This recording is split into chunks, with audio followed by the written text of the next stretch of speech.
Pria itu hanya membuang sebuah kantong sampah di depan pintu. Hasilnya, tiba-tiba menggegerkan kota dan membuat para kaya raya berebut dengan gila. Bahkan untuk mendapatkan sedikit pun, sisa-sisa itu bahkan saling berkelahi. Hanya karena barang di dalamnya tidak biasa. Cukup ambil satu potongan saja bisa membuat seseorang hidup lebih lama. Bahkan bunga yang layu pun akan kembali segar dengan sentuhan sebutir. Langsung menjadi segar kembali.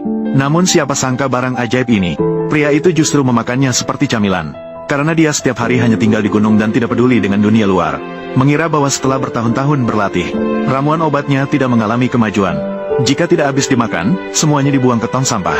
Dan dia juga tidak mengerti mengapa. Setiap hari ada puluhan mobil mewah naik ke gunung. Di daerah terpencil ini, dari mana asal mobil mewah sebanyak ini? Aku ingin punya satu mobil saja. Namun begitu dia pergi, seorang kaya raya langsung turun dan mengambil sebutir barang tersebut. Kembali dan berikan pada putri yang hampir mati. Tidak disangka langsung berhasil menyelamatkan nyawanya. Agar dia bisa bangun kembali, orang terkaya segera memerintahkan pria itu untuk datang dan menyembuhkan. Dan langsung membawa ratusan kilogram emas. Menyatakan bahwa setelah berhasil, semuanya akan diberikan padanya. Namun pria itu sama sekali tidak tahu bahwa dia memiliki keahlian medis yang luar biasa. Namun demi uang untuk menikahi seorang wanita, dia setuju. Namun saat putri orang terkaya itu dibawa keluar, dia ketakutan. Karena ini sebenarnya adalah mayat tanpa napas. Tubuhnya sudah dingin. Kalian menyebut ini sebagai pasien. Kami semua menyebutnya sebagai mayat. Sepertinya lebih baik kalian mencari seorang dukun untuk menghidupkannya kembali.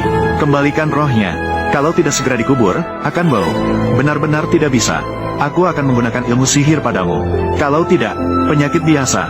Bisa bernilai 10 miliar. Jangan banyak bicara. Tidak bisa disembuhkan. Aku akan membuatmu ikut dikubur.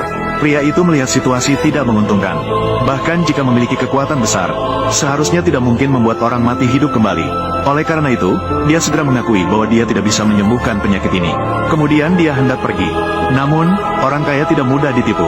Dalam sekejap sudah berada di depan pria itu. Meminta dia untuk tinggal di sini dengan konsekuensi. Akibatnya, ketika pukulan penuh ini dilepaskan, pria itu tetap berdiri utuh tanpa cedera. Hal ini langsung membuat semua orang ketakutan. Ini, bagaimana mungkin ini? Mengapa tidak ada reaksi sedikit pun? HMPH, tua itu, mengerti bahwa kamu sangat mencintai putrimu. Aku tidak akan mempermasalahkannya denganmu. Tidak akan melaporkan ke polisi. Tapi kamu harus ingat, melakukan hal ini adalah melanggar hukum. Mengingat usiamu yang sudah tua, cukup kasihan. Aku akan melepaskanmu. Ketika melihat pria itu begitu tenang, orang kaya itu benar-benar panik. Langsung berlutut memohon agar dia menyelamatkan nyawa putrinya. Pria itu tidak punya pilihan. Hanya bisa mengeluarkan produk setengah jadi yang biasa dia buat. Dia juga tidak tahu apakah bisa menyembuhkan. Namun tetap memberikannya untuk diberikan kepada putri orang kaya tersebut.